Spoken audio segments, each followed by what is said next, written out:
All right, Serio. Yes. Serio, where'd you grow up? Where are you from originally? I grew up in New Orleans, Louisiana. Also Baton Rouge, Louisiana. Moved there when I was 15, but both.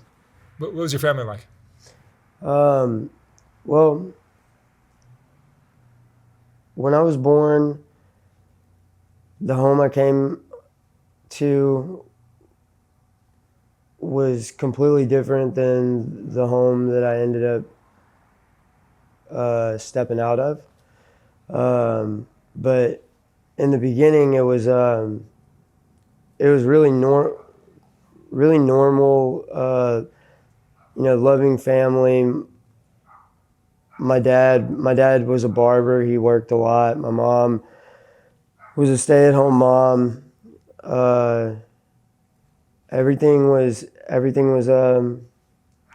pretty normal. They signed me up for gymnastics when I was like 3 or 4, and and I excelled in that. I had a little sister.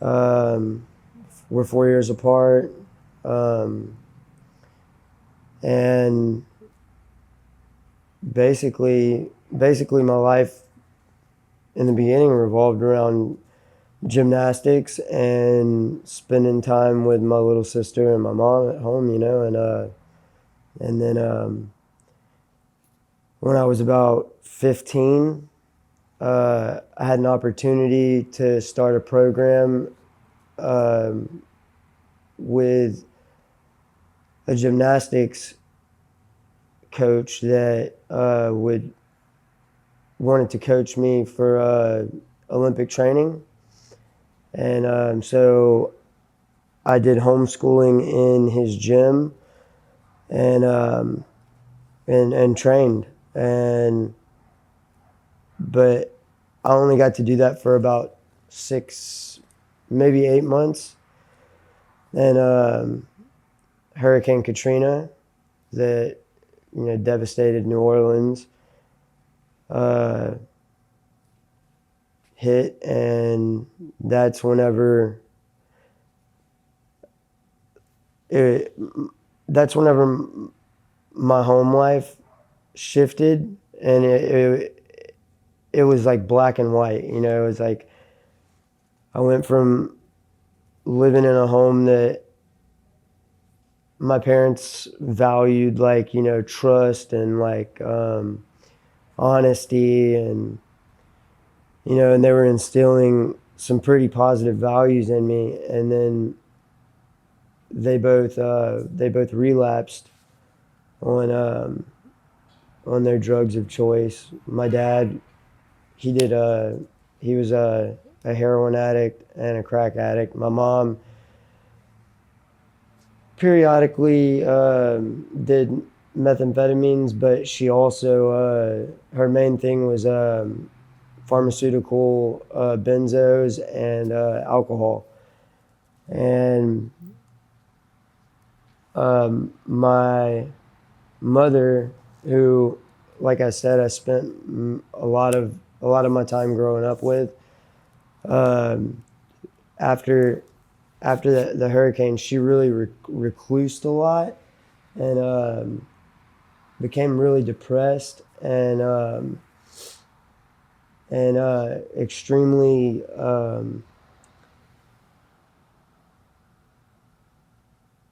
extremely just really not present. She would sleep a lot, and but because she was at home with me and my sister, you know, she was the enforcer of the rules in our house, So I grew up like not understanding how tough that job could be, and so I grew up like really resenting her. And my dad, as he got heavier into his drug use, he reclused in the way of work, but he he got an he had an anxiety problem that that really wrecked his life, um, and got worse through his drug use, and he he couldn't even cut hair anymore because it was so crippling. You know, he didn't. It was like he didn't believe in himself anymore. He lost all of his like drive to complete any goals, and I feel like what that did for me growing up was the positive values that they were trying to instill in me in the beginning turned into misguided belief systems that I hammered into myself like every day because you know the when there was once parenting, now there wasn't, and then you know then they started fighting, and um,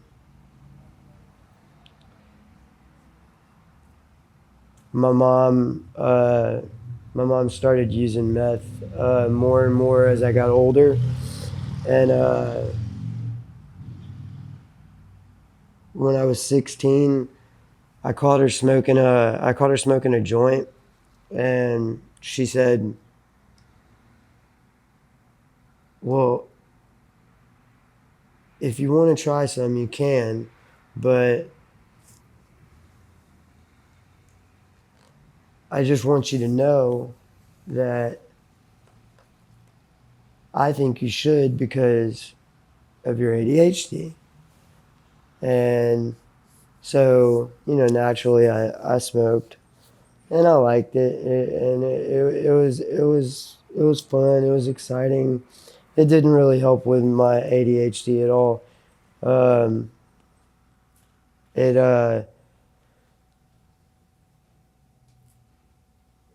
it really caused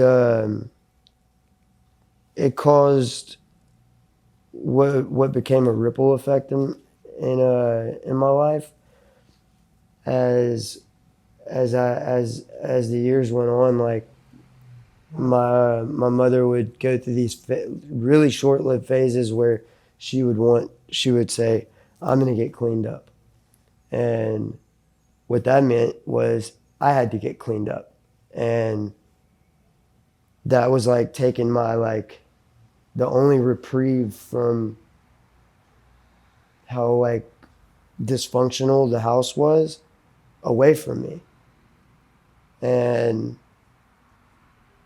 and being you know the stubborn soul that I am, I wasn't having it, you know. So, and as it went back and forth, back and forth, back and forth, you know, you can do whatever you want, and then all of a sudden, like this militant, like no drugs, no, um, you have to be home at a certain time, as opposed to like whenever she was on drugs, you know. And it was just back and forth, and it was really confusing, and so I started acting out, and then I think whenever, and I stuck with just pot for a while, but whenever my mom, I walked in on her when I was 17 and she was doing a shot of crystal. And I believe, in hindsight, I believe she had just pushed it and was feeling the effects of it. And I remember when I walked in the room, the look she gave me, it terrified me. And she went off. Lost it. She was livid. Told me to get out of the room, get out of the fucking room, and so I you know I got out of the room and ran out of the house and went over to my buddy's house, and Didn't know what to make of it, didn't speak about it. I had later on I was diagnosed with PTSD from Hurricane Katrina. It manifested itself in my sleep, so I didn't sleep very much, and so I remember a friend, another friend of mine, his parents did crystal, and I knew that my mother, I knew what was in that shot because I knew what the effect. I had an idea of what the effects of crystal were, and um, although like the way she looked at me terrified me, the way that she reacted scared the hell out of me. I knew that that was one more step into not having to deal with all of that, all, all, all of that. And I was really aware of wanting to run from the emotions that I was feeling. I was really aware of that for some reason. Um, I knew I didn't like how I felt, but I knew that I knew that I could deal with not feeling. And that's exactly what, drugs have done for me in the past and do for me now. And uh, I was at that particular friend's house, and we stole some of his parents' crystal, and I did a shot. It was my, it was a, I skipped smoking it, and I did a shot, and when I got that rush from the shot, I felt like I felt like I could breathe. You know, I felt like, oh my goodness. Like it felt like whatever was going on at home or whatever, like all I could focus on at that moment was the way I was feeling. And that allowed me to not think about anything else. And it started it started this downward spiral. Oh, and I had ample amount of time to go on this drug conquest that was starting because after Katrina tore my life out of the frame, um, we had relocated from New Orleans to Baton Rouge, Louisiana, which is like an hour and 10 minutes north, and and I was no longer doing gymnastics. My grades had slipped to like I was not applying myself at all in school. My behavior was like entirely out of line. I was starting to get violent with other classmates, teachers, and so by the time I was 17, I had already dropped out of school, and I was full time drugs and crime. You know, that's just kind of like how things progressed for me. And um, my I haven't mentioned my dad for a second because my dad just he wasn't he wasn't present ever. He was always at work, and I remember whenever my parents divorced, which was when I was 19. My mom asked me, "Do you even realize that your dad hasn't been in your life since the storm hit?" because he wasn't there, so he wasn't always on my ass about all the shit that I was doing, you know? So naturally, I would like, I had like, I took a liking to my dad because he wasn't ever enforcing any of the rules. But when my mom brought that up and pointed that out to me, it really made me put my dad under a microscope and take a good look at like how much alike him and I were, in the sense that after that storm we had both given up on everything that we dreamed and lived for, you know. Him with his with being a barber, I mean that was his passion, and me with gymnastics. But and that made me really resent my dad, because you know that saying, the apple doesn't fall far from the tree. Well, I felt like all of this, I was able, I blamed all of it on I shifted and blamed everything that I was going through on my dad, and which was easy because he wasn't ever there and my mom was, and she was always in my ear, and so, and again, the apple doesn't fall far from the tree. The crystal that I was using, the the rush took care of everything that I needed the drugs to do, but the high made me anxious. It made me like really, really anxious, and that wasn't serving a purpose for me. And so I tried heroin for the first time when I was 19, and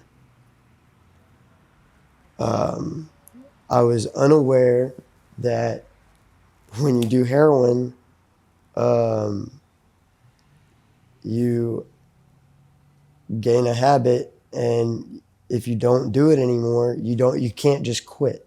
It's you get sick, and I didn't realize that, and I got sick for the first time, and I wasn't working. I was I was working on being a grade A loser, you know, and so heroin costs money. I didn't have a job. So I started burglarizing houses and businesses, and that was a theme in my life until I went to jail for it the first time, got out, was on probation, and then 3 months after they let me out, I got caught for another string of commercial burglaries, and that that they convicted me of those, and I went to prison. And in prison, I was clean. I had started working in this weightlifting program that they have in the prisons in Louisiana, and I felt like I believe I was 22 on my when my release date came up, and I was like, I felt good. I had done a little bit of training on how to get a job, which I had never even put any thought into up until that point. And I got out and on parole and got my first job, and the whole time I'm there, it was at Ace Hardware, and I had this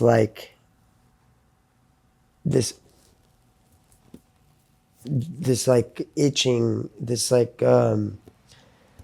really uncomfortable feeling when I was around any of my coworkers, um, when I was around any of the customers.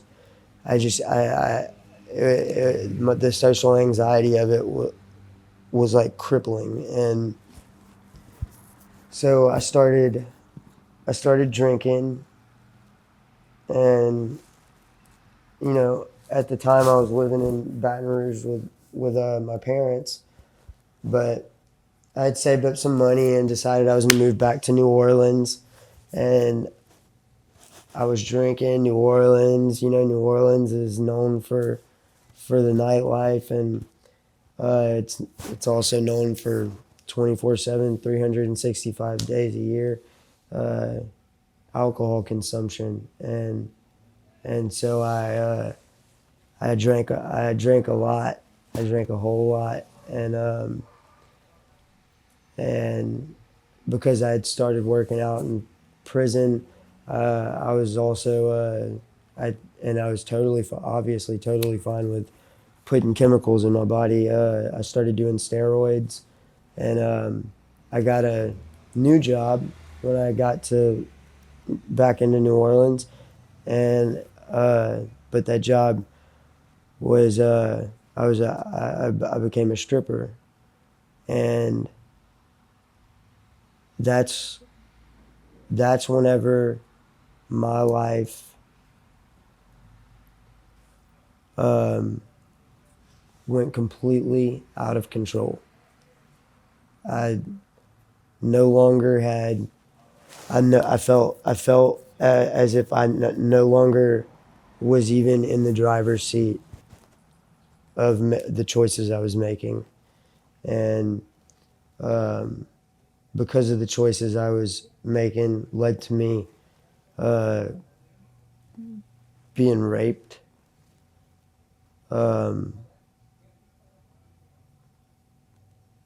it led to me being like a solid 95 pounds soaking wet, no longer working in anywhere because I was so skinny. Lost the job stripping after working there for like 9 months, and um, my heroin habit was out of control. Oh, and Spice had just come out, so I I had been ordering this chemical for Spice, off of the dark web, and I was pumping out a ton of that, um, and I had 3 gas stations that were vending it for me, and so I was living off of that, which was actually really good money because that stuff that stuff's just as the use of it is just as habitual as heroin. So the people who were buying it were every day. They were there every day to buy it. So I I had enough money to do as much damage as I needed to. And then when they finally stopped, when they made all of the chemicals for making Spice illegal, um, I got arrested. I got arrested for distribution and manufacturing, and um, went back to prison. And this time in prison, um, well, when I went to prison this time, I like I said, I was 95 pounds, and whenever I kicked all the drugs, I had to be fed through a tube because my insides had atrophied because they had forgotten how to eat because I wasn't eating, and so it was a real tough first 2 or 3 months locked up, and um, so but I did get my health back, And while I was locked up, I got a letter from a girl that I had that I knew whenever I was, I don't know, 16, 17, 18. And she had contacted my mom and asked where I was, and so she started writing me while I was locked up. And so anyway, we started conversating, and one thing led to another. And while I was locked up, we started a relationship, and when I got out, we continued the relationship. We moved in together and uh, left Louisiana and moved to Houston, Texas. And as soon as I got out of prison, full-time heroin addict, um, I I gave her. I'm responsible for making heroin available for her to do for the first time. And we we were both full-time heroin addicts. We moved to Houston. She started stripping. I was basically living off of that and burglaries. And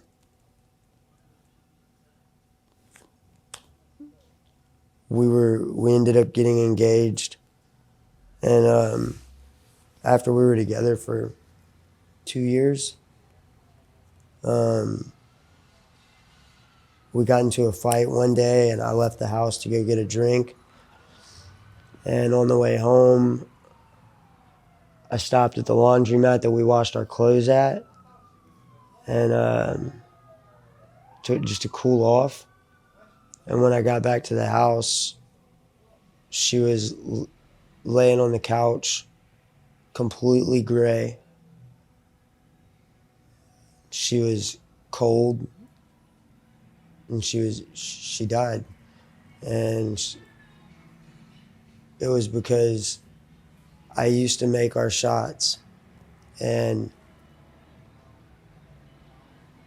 I had just picked up before we started fighting, and I hadn't had a chance to make our shots. So while I was gone, she made her own shot and didn't know how much to put in it. And so she put too much and passed away, and I didn't come back straight back from the store like I was supposed to. And for a long time, I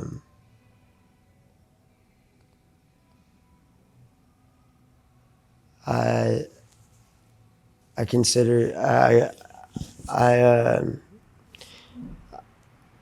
I separated myself from society, from everybody, because I felt like a monster. I felt like, here's this girl who had all the opportunity in the world, and because she thought that I was attractive or had some charisma about me, she seeked me out, and as a result, she loses her life. And I had to. After that, I put myself through the ringer. Like my drug habit. I could no longer um, pay rent, hold a schedule of any sort. Like, everything was chaotic in my life, and I became homeless. And and it was just every single day that I woke up, like everything was losing its meaning. Like I know I was not I had no relationship with my family anymore. I was um, I was 100% of the time in self-loathing, and I was a monster, self-proclaimed, and I I'm pretty sure that I wanted to die, you know, and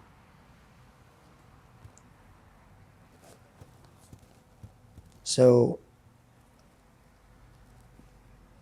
I became homeless, and after I realized there was nothing for me in Houston or in Louisiana anymore, I moved to Salt Lake City for a little while, homeless there, um, in the downtown area, still doing my burglary thing, you know, same old song, and and then from there, I moved back down to Texas, but to Dallas this time, um, for a rehab, and I didn't really have any intentions on staying clean. I just, I think I just needed to clean up, get my health back, maybe is what that was about. But I met a therapist there, and uh, this therapist like didn't hone in on my drug use so much as the belief system that I was a monster because of my fiance's death, and which I think saved my life, because through work that I did with that therapist, I was able to get a new concept on the how and the why things happen to people, and that everybody has choices, and I don't let myself give excuses, but um, you know, I guess I grew to realize that, you know, everybody has choices to make, and she had hers and I had mine, and never once did I encourage her use, and so, you know, I sort of in a way began to forgive myself for for the things that happened there in that period of time, and but rehab came to an end. I got out. I still had no relationship with my family, um, so back back off back off to the races, and I left Texas and came to California um, for the first time ever, and I went to Orange County. And the first 72 hours of being in Orange County, I got charged um, with strong arm robbery in a residential area, which is a 211. Um,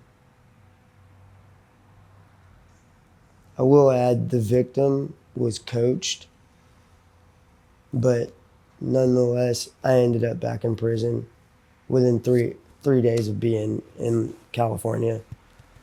And man, California is a whole new monster. this place, this this place can be the land of opportunity,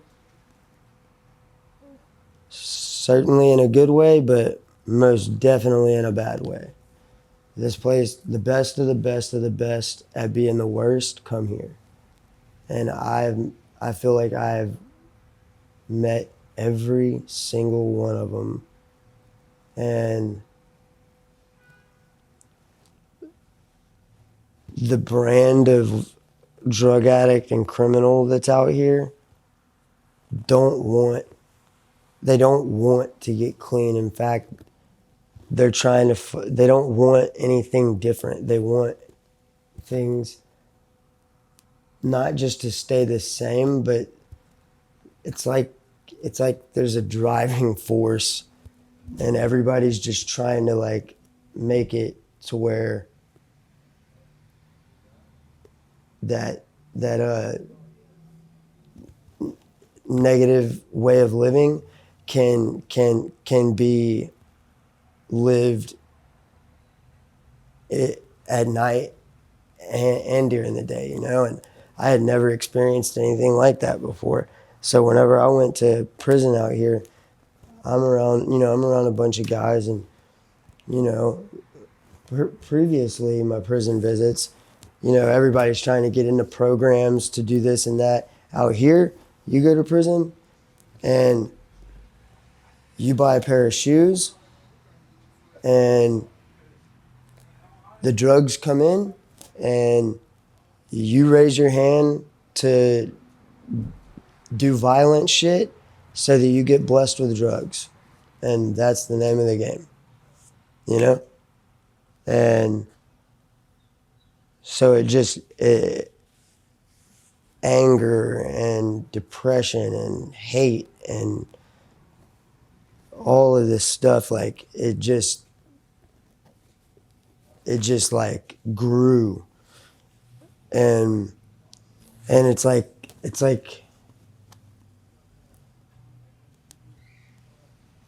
I'm from Louisiana. It's slow pace over there. Out here in California, I find that 90% of the time what I'm looking at with my own eyes is the opposite of what it actually is. And I know that I'm going to find that out soon. But in the beginning, when I first got out here, I was really naive to that, So I found myself in a lot of situations where I got bamboozled, and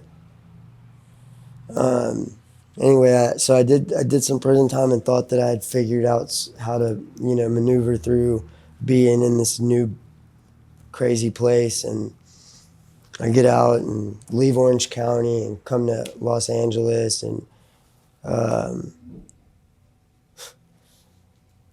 when I get out here to Los Angeles, I mean, that was like a whole nother like step into the dark. And like, it's like a house of smoke and mirrors, and it's taken me a long time out here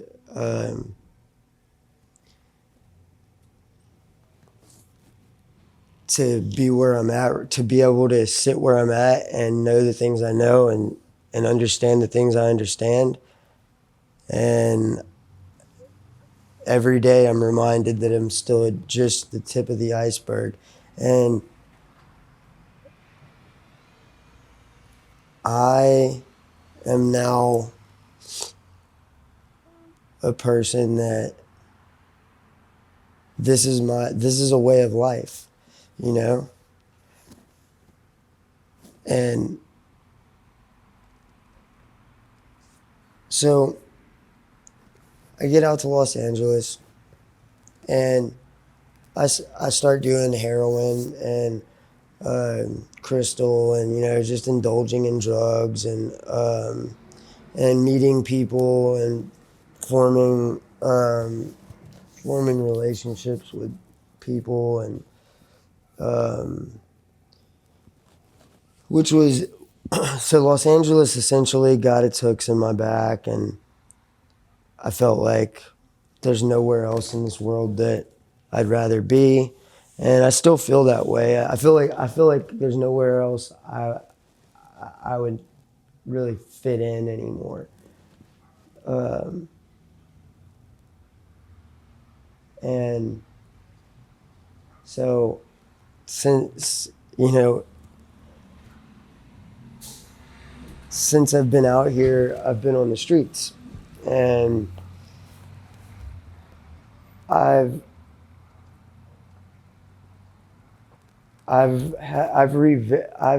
seen I I've seen so much death in my life from between Hurricane Katrina and just living every day in Los Angeles, that like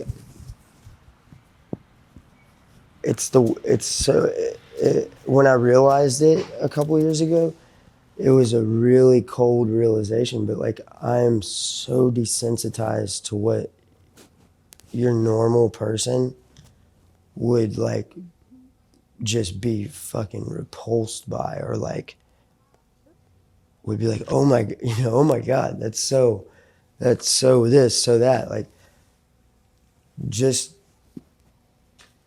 like, anyway, about 2 years ago,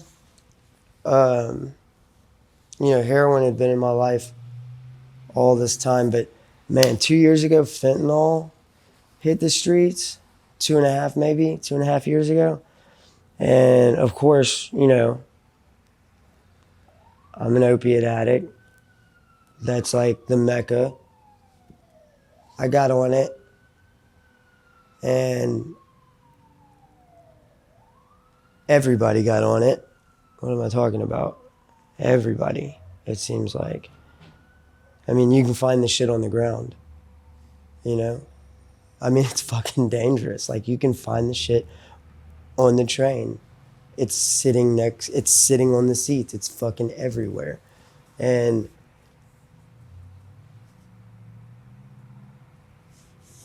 I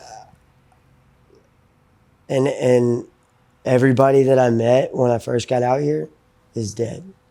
Everybody, except for maybe like 3 people. Everybody's dead from that first wave of fentanyl that hit. If you didn't die, you're stuck here, and I mean, like, just yesterday, I was riding the train somewhere, and I think I was going to Hollywood, and I'm looking out as we're passing a train platform, a stop right before we got to Hollywood. And I look out, not one, but there's 2 people on either end of the train platform under a white sheet with the coroners there. Meaning, these 2 people may not have even known each other. They were smoking in different places. That's how rampant this shit is out here. And it perpetuates so much fucking crime. And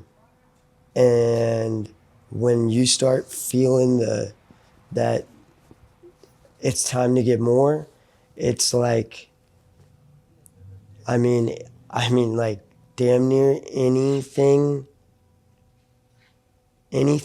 almost anything becomes possible. Like, I don't put anything past anybody, and I constantly have my guard up. And I have 0 friends because everybody, and I mean everybody, is out for a come up, out for themselves.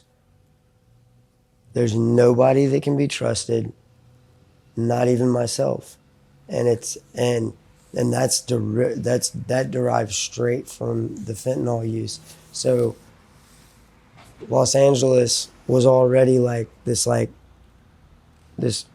crime holiday place, and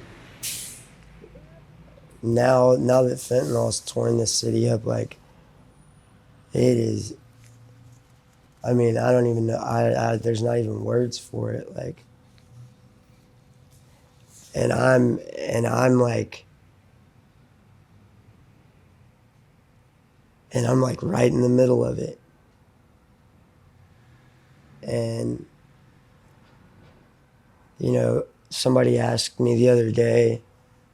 I was stealing in a store, right? And this kid that's working loss prevention, we have a standoff in the elevator because I'm leaving through the elevator with all this merchandise.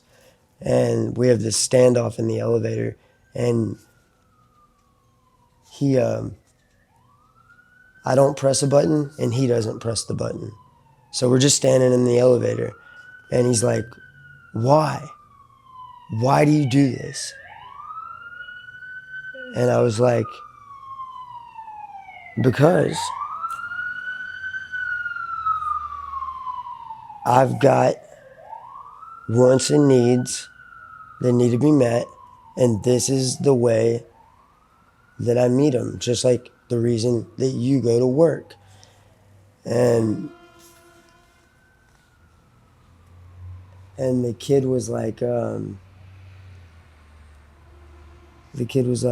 "Are so? Do you do it for drugs?" And I was like, "Yeah, of course I do it for drugs. I don't know of I don't know anywhere that would hire me right now, and I don't even know that I could make it to work or that I would want to make it to work." And that was like I said, that was a few days ago, and it's had me thinking over the past few days, like, so my birthday's coming up. My birthday's coming up. I'll be 32 on November 9th, and so I was thinking about my birthday coming up. I'm 32. I'm in my 30s now. Like, I was thinking, like, what do you want? What do you want out of everything? Like, what at the end of all of this? Like, what do you want? What kind of, like, do you want a legacy? Like, what is it? And I'm asking myself this, and this is a legacy. It's just like the name of your show. It's a soft white underbelly. Nobody. It's a sensitive subject. People.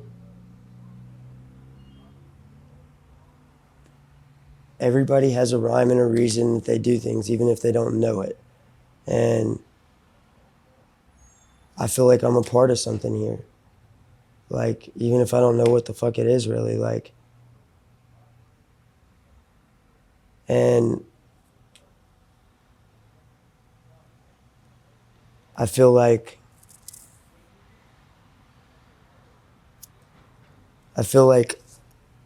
I want to I feel like the little bit that I did get to live of a somewhat normal life before all of this, never did I feel like I was a part of something. But I feel like I'm a part of something in a weird way. And I don't plan on leaving anytime soon. I feel like I'm going to be here, and I'm okay with that. And I love it, actually. Los Angeles has, like, groomed me into being one of those smoke and mirror people. And it was uncomfortable getting here, but now that I'm here, I think I'm here to stay, So Okay. Yeah. Serio, thank you so much for sharing your story. Thank you. Fascinating. Yeah. Thank you very much. Have a good day. Good luck.